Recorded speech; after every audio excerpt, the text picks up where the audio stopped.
Chair Garcia at sa buong COMELEC family. Una po, good sponsor, Mr. President, tungkol sa project budget received by St. Timothy. With respect to the COMELEC's full automation system with transparency audit count of fast track project, magkano po sa said project's 18 billion peso budget ang na-disburse doon sa winning joint venture na binubuo ng Miru Systems Company Limited, Integrated Computer Systems, Centerpoint Solutions Technology Inc. o Centerpoint, at formerly St. Timothy Construction Corporation, good sponsor? Sa ngayon, wala pang nagagastos, pero yung kahalagahan ng buong kontrata, the value of the contract is 17.88 billion. Opo, 17.88B. So ang na-disburse na sa winning JV ay zero, good sponsor. Tama po ba yon? Asan yung updated? Or may na-disburse na po sa Oh, winning I JV? think there's a correction pala. Nasa 5% nung halaga ng kontrata na na-disburse na. So kung 17.88B ang na-disburse po ay mga 850M na? More or less, good sponsor? Yes, I think that would be the right arithmetic po. Okay po. Salamat, good sponsor. And of these disbursements, 850 million pesos, magkano ang natanggap ng St. Timothy alinsunod sa kanilang JVA o JV agreement, good sponsor?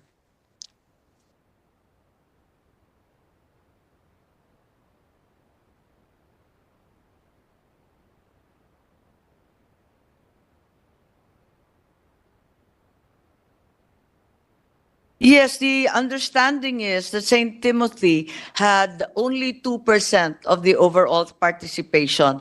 So 2% lang po nung sinasabing mga halaga. So ang premise po ba natin dito, good sponsor, ay mga 2% din lang ng 850 million pesos na na-disburse so far ay natanggap nila? Hindi alam ng COMELEC kasi internal arrangement between the partners na siguro yon. All right.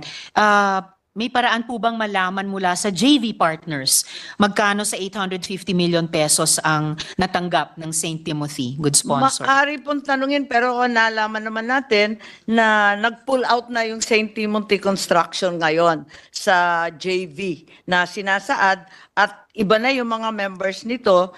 At ang alam natin, yung mga lokal na, yung STCC, ICSI, Centerpoint Solutions, at yung Miru na ang magpa-partner. Wala na yung St. Timothy.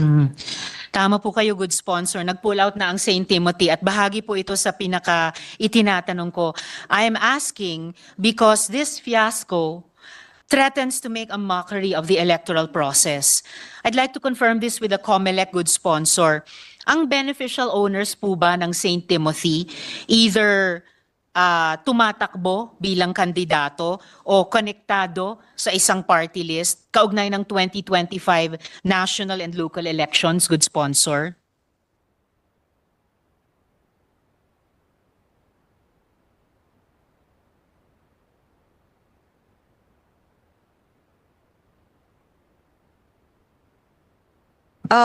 Whereas the SEC registration has no mention of the family Diskaya, it's well known that they are public works contractors and have several saintly contracting companies.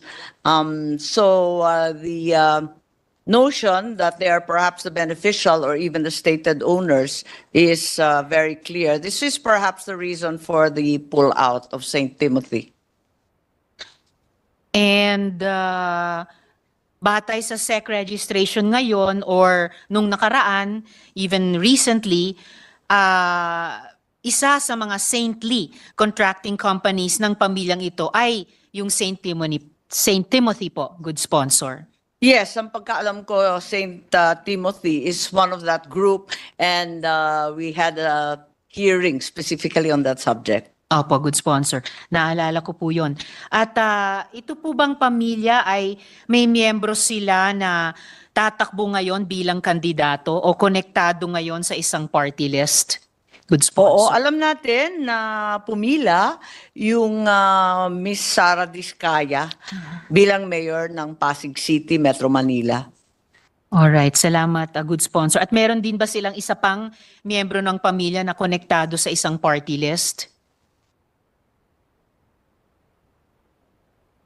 Hindi ko lang maalala yung pangalan ng asawa niya. Subalit tatakbo rin bilang Vice Mayor ng Pasig sa pagkaalam ko. Okay, so Number 2 party list, sorry. yun po. Number 2 nominee ng isang party list. Alright, salamat, good sponsor. So, paano po tayo makakasiguro na yung posibleng, no, pending yung pag-alam natin sa mga JV partners, paano po tayo makakasiguro na yung bilyong pisong posibleng natanggap ng mga totoong may-ari ng St. Timothy's mula sa COMELEC dahil lang nagwagayway sila ng isang pirasong papel ay hindi gagamitin para pondohan yung electoral campaign nila, good sponsor. At hindi ba conflict of interest yon kung kahit kapiraso ng budget ng COMELEC ay gagamitin sa layunin ng isang partisan political campaign, good sponsor? Ang maliwanag ay nagbigay ng NFCC or Net Financial Contracting Capacity. Mula nung nag-pull out yung St. Timothy, yung ibang mga partners nagbigay naman ng Net Financial Contracting Capacity ng labis-labis 19 billion 254 million mahigit, which is significantly greater than the contract price, and this will therefore more than adequately fill up the void of the St. Timothy's pull-out. Maliwanag naman na St. Timothy walang pakialam sa technical at iba pang bagay, kundi nasa financial lang sila kasi hindi nga ma-produce ng Koreano yung net financial contracting capacity. So yung St. Timothy ang sumaklolo at nagbigay nung NFCC. Salamat, good sponsor. Pati sa pagbanggit sa NFCC dahil itatanong ko po yun sa susunod kong paksa. So huling tanong dito sa project budget na natanggap ng St. Timothy. And talking still about conflict of interest, paano tayo makasisiguro din na yung St. Timothy at yung mga may-ari ng St. Timothy ay wala ng impluensya sa mga dati nilang JV partners sa layunin na manipulahin yung eleksyon pabor sa kanila, good sponsor?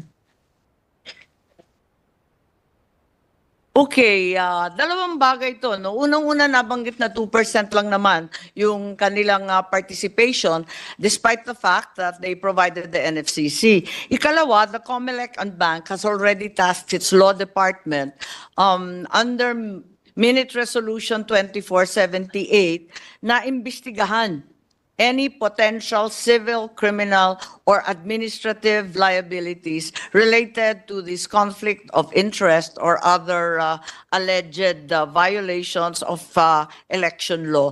And the Anbank is awaiting the investigation's results and will pursue all available remedies as necessary.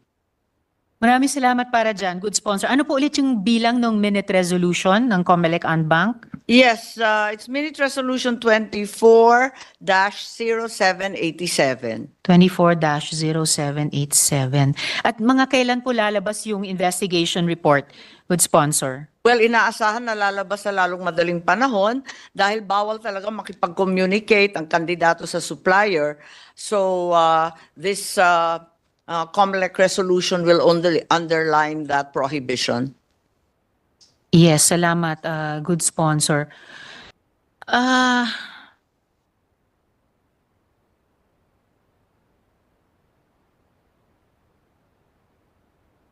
President, with the indulgence of my dear colleague, can I just Yes, Mr. interject President. just one question on this particular issue? It's with the permission of Senator Antiveros. You may proceed, sir. Thank you very much, Mr. President. This representation is actually interested in the line of questioning being propounded by our Deputy Minority Leader because it is indeed concerning, Mr. President. I would just like to know, just one question that I'd like to pose. Mr. President, was the company, this company that was involved in before its withdrawal from the joint venture, had an access to voter information? And if yes, has this access been revoked as well, Mr. President? It should be understood that this was bidded out quite early. No final list of Okay. voters was at that point available even to the COMELEC itself. Yeah, thank you very much, Mr. President. Thank you, dear colleague. Senator Ontiveros may proceed with their interjections. Salamat, Mr. President, at salamat sa good gentleman from Bulacan. Sige po, isa pang follow-up question dun sa unang paksa ko.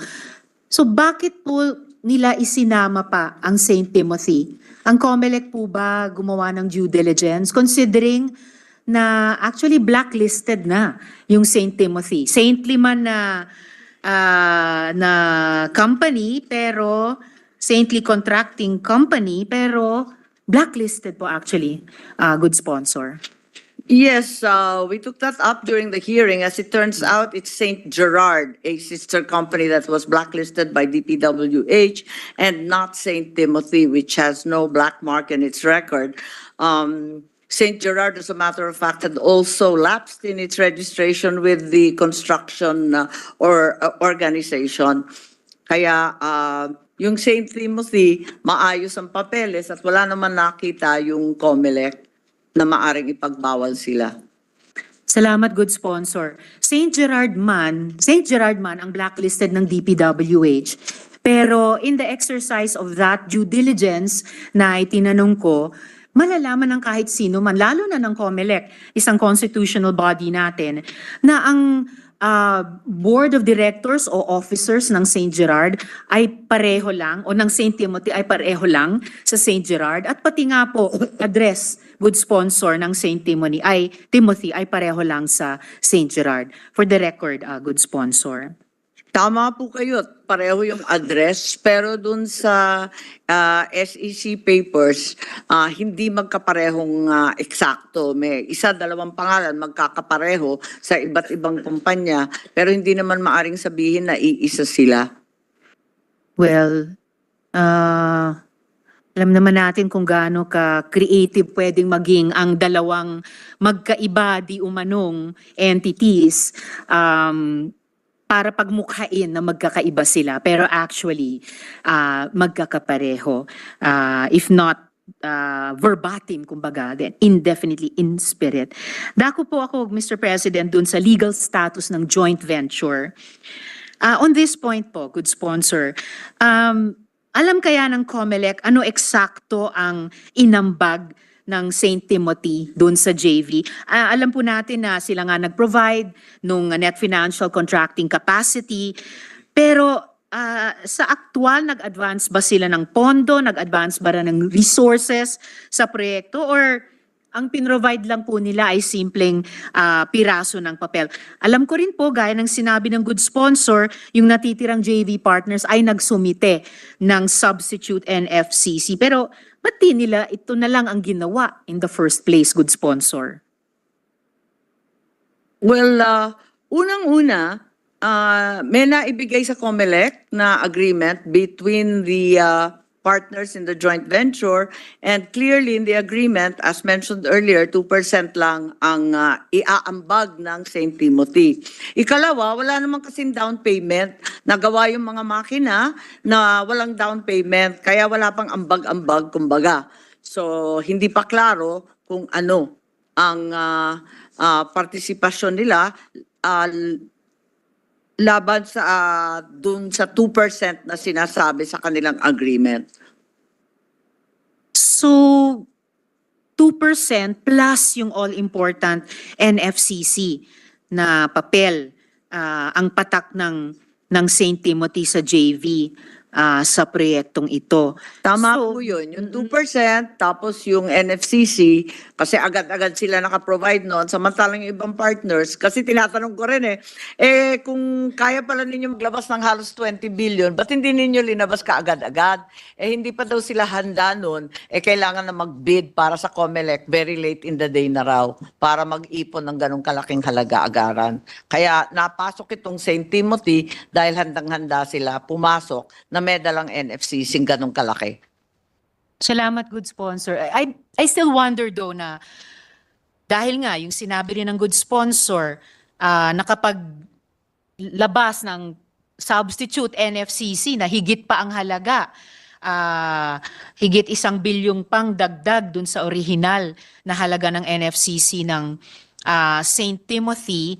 So meron silang nung una 2%, tapos yung original na NFCC, baka meron pa silang ibang mahalagang patak sa JV. Kasi with this said, so far, paano rin natin nasisigurado na hindi lang ito kaso ng pagpapahiram ng credentials sa layunin na pagpapayag sa ibang otherwise unqualified entities na lumahok sa public bidding na iyan, good sponsor? Natagalan rin kasi yung ibang local partners. Natagalan sila higit 1 taon bago sila nakapag-ambag-ambag ng halagang 20 billion. So yun ang dahilan na binigay nila kung kaya't nakisuyo sila sa St. Timothy na pumasok muna na dala-dala yung NFCC nila. Kaya ako natanong po yung pagpapahiram ng credentials sa mga otherwise unqualified entities dahil dahil hindi ito magiging unang pagkakataon na ginawa ito at maaring nung at least isa sa mga entities na pinag-uusapan natin ngayon, good sponsor. According sa legal status pa rin ng JV. According to the Government Procurement Policy Board Resolution number 06-2019, Filipino ownership or interest shall be based on the contribution of each of the members of the joint venture as specified in the JVA. So, with the withdrawal of the JV partner which originally provided the NFCC, paano natin masisigurado na yung JV ay nananatiling at least 60% Filipino, gaya ng required ng applicable procurement rules, good sponsor?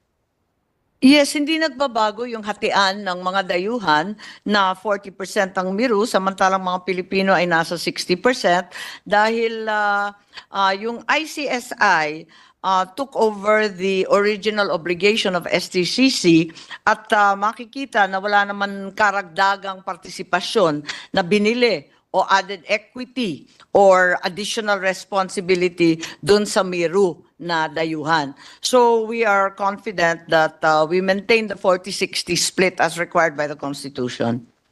At good sponsor, ang ICSI, Filipino, foreign, or mixed corporation, good sponsor? 100% Filipino yung ICSI according to the registration. Okay, so napag-uusapan natin may isang aspeto pa, good sponsor. Ang commission po ba, nalinaw nila yung status ng JV mismo? Some commentators are of the opinion that because the withdrawal of a JV partner leads to the dissolution of the JV, COMELEC is now dealing with a non-existent entity, while the legal personality of the JV continues for the purpose of winding down. Thus, ang pagpo-provide ba ng mga serbisyo kaugnay ng palapit na national elections, talaga bang sakop yan ng definisyon ng winding down? Na karaniwan nagre-refer ang winding down sa cessation of business, good sponsor.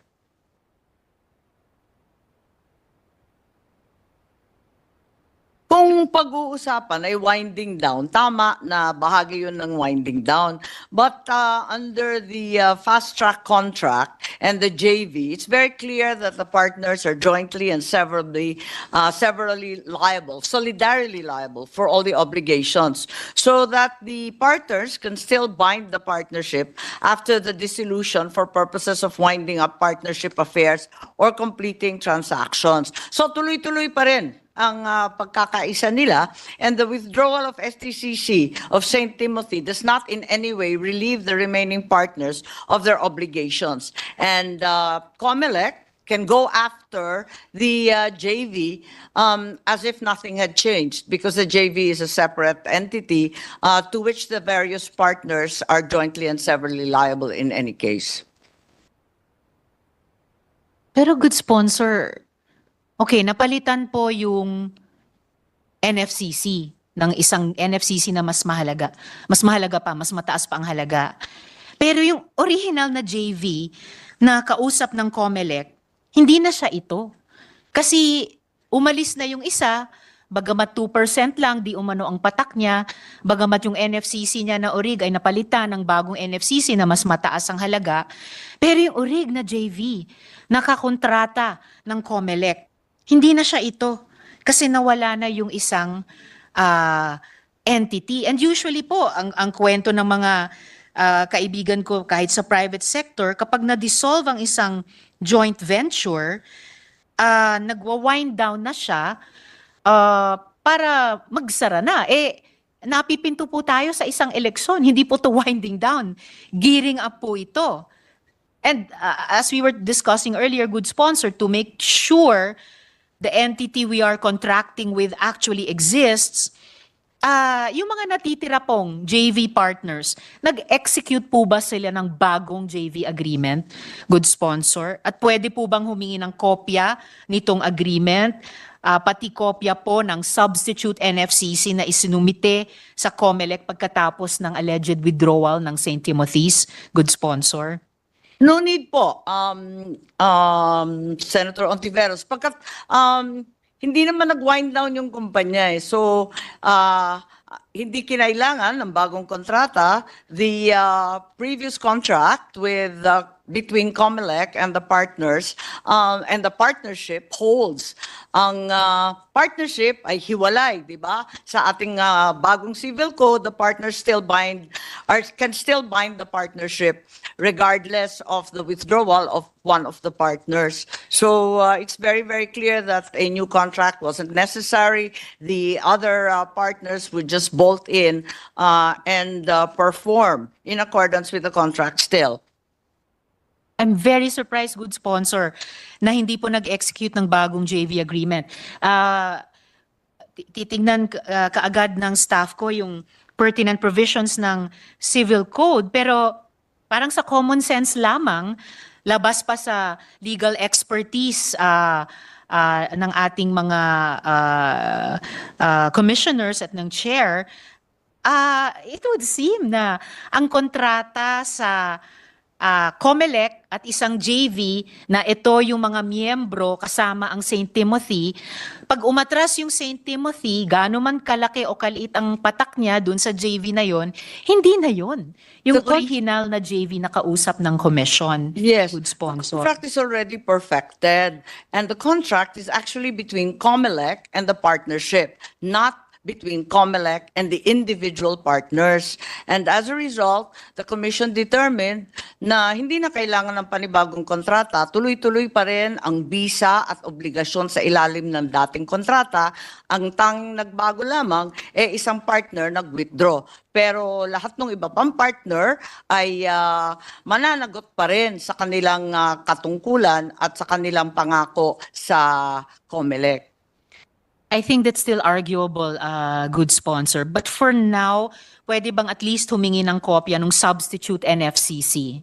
I think it would be clear to most lawyers that if you execute a brand new joint venture contract, there would be a novation or a complete change in the contract, which would require everything to begin from the very beginning, annul and nullify everything that has happened, and likely delay the entire procedure of the election. Siyempre, walang gustong mag-delay ng eleksyon, pero ayaw din natin na yung mga issue na mula sa simula ay malalabo at in fairness sa atin sa Senado, good sponsor, ay tinatanong na natin, ay hindi po nare-resolba ng maayos, kundi nadadagdagan pa nga ng ilang mga issue na malalabo. Kinikilala po ng batas ang partnership bilang legal entity. Hindi kinakailangan na mangontrata ang COMELEC sa bawat isa, kundi dun sa partnership. Nananatili naman yung partnership bilang legal entity, kaya hindi na kinailangan na magkaroon ng bagong kontrata. Kahit isang partner nawala, andun pa naman yung iba pang mga partner at tuloy-tuloy ang bisa at obligasyon sa ilalim ng kontratang napirmahan. Good sponsor, so pwede po bang humingi ng kopya ng substitute NFCC? Yes, I think it's a public record. It should be available on the website, but certainly we will provide the good senator. Salamat, good sponsor. Doon naman sa paksang does withdrawal constitute default? Sa tingin po ba ng COMELEC, kino-consider nila ang pag-atras ng St. Timothy na paglabag sa agreement na ipinasok nito sa Miru-led JV o some kind of default sa panig ng JV, good sponsor? I don't think it can be considered a default. There's no requirement that the partnership will only be in existence if all the partners persist in performing the contract. The partnership is separate, and and it continues to have that contract with COMELEC. Wala pong pagbabago. Yun na nga po yung pinagdedebatihan ng iba't ibang commentator, good sponsor. Kaya sinusubukan kong i-explore pa sa good sponsor sa ngayon. And on this point, I think Yes, Mr. it's very President. clear that a partnership is a separate and discrete legal entity, and the partners are jointly and severally liable for all the obligations. So that if a single partner withdraws, the impact on the partnership is nil unless they determine to wind it up, which did not occur.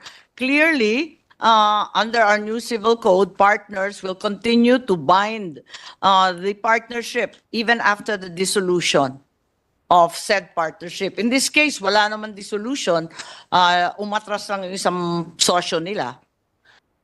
actually, nadjo-join yung issues, good sponsor. Kasi ang information ko, paano natin i-resolve ito?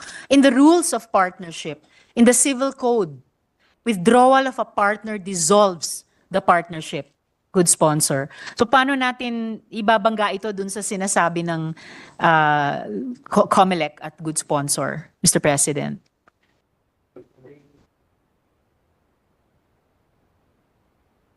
Before the lady, I think, Yes, Mr. President. I think it's clear that the remaining partners acknowledged and willingly assumed the responsibility of their withdrawing partner, St. Timothy Construction. And it's very apparent and explicitly written in their addendum to their JVA that followed. Sorry, I think, Mr. President, you wanted to yes, interject. with the permission of the lady, I think there is Yes, clearly Mr. a difference in opinion, and I believe that the good sponsor is merely echoing the position of COMELEC in this regard. Legally, unless there is a court order striking down that particular interpretation of COMELEC as it proceeds with the contract, that legal proposition would stand. And the difference in opinion notwithstanding, that would be the legal situation that we are in right now. Yes, Yes. the lady may proceed. Yes, if I Thank may you, Mr. add, President. Mr. President and Yes, Mr. Senator President. Ontiveros, the truth is there is a pending case assailing this joint venture and the partnership involved in the Supreme Court. But until today, as stated by the Senate President, there has been no TRO or other action from the court. Hence, the partnership as it stands shall be upheld and be liable for all its obligations to COMELEC. Salamat, good sponsor. And I suppose and I hope that the ruling of the court will really clarify this issue. Ideally, in timely fashion, ano po, para walang cloud of pangamba at pagdududa as we go into a very essential exercise with the participation of this JV in partnership with the COMELEC. I would hope na it would also, that ruling would also clarify na though the remaining JV partners, as the good sponsor said, acknowledge and assume the responsibilities ng St. Timothy, if that would be sufficient to counter what I have put into the record about my information about the civil code, if it would be sufficient to counter that and lay to rest this debate. Pwede rin po bang humingi ng kopya ng addendum to the JV? Good Yes, sponsor. certainly. Salamat, good sponsor. Pulid dito sa withdrawal at whether it constitutes default. On this point, ano naman po yung status ng surety agreement na isinumite ng mga original parties sa JV, good sponsor? As is po, yung surety agreement and all other provisions of the contract, they remain intact. There's no change in the contract or in the parties involved, including the partnership. Salamat, good sponsor. Balik ako para sa ilan pang mga tanong kaugnay ng due diligence. One other thing, kailan po na-award yung fast-track contract sa Miru? Good sponsor.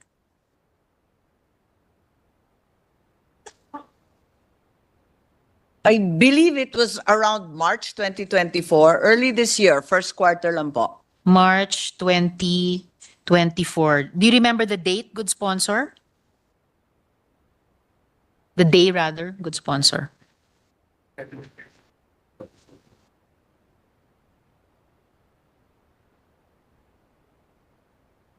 And actually, ang information ko po sa 20. Inquirer was March February 21. March 2024. March 20. Meron po akong news article, newsinfo.inquirer.net, COMELEC awards vote counting machine contract to Miru Systems. Ang dito sa artikulong ito, inaward Yes. ang fast track contract sa Miru noong February 21, 2024. Yes, I think we're all aware that the bidding and award process is a long one. And quite rightly, Senator Ontiveros, it was February 22 na award yung kontrata sa Miru, pero March 20 na post for public viewing yung panalo nila. And this is a problem, good sponsor. Kasi yung original Miru JV agreement states that the JV itself was only formed on March 1, 2024. So, paano po nakalahok ang Miru JV sa bidding para sa proyekto in the first place? Paano na-award yung contract February 22? Yung JV mismo na-form lang March 1. Good sponsor. Mr. President, Yes, Mr. President. just a short interjection. Yes, Senator. I believe the allegation that the JV was only constituted in March 1 is one of the charges in the Supreme Court case, but to date, there has been no evidence to the same, and the Commission sees no reason to overturn what they have already determined to be a legitimate award. Actually, before the good majority leader interjects, I do have a piece of evidence from the COMELEC website itself, comelec.gov.ph, procurement projects, SBAC 012023 fast track, second bidding. I can give the good sponsor the whole address online, pero dun sa COMELEC document na ito, electronic document, nakalagay na the JV was formed on March 1, good sponsor. Yes, Mr. President. The lady may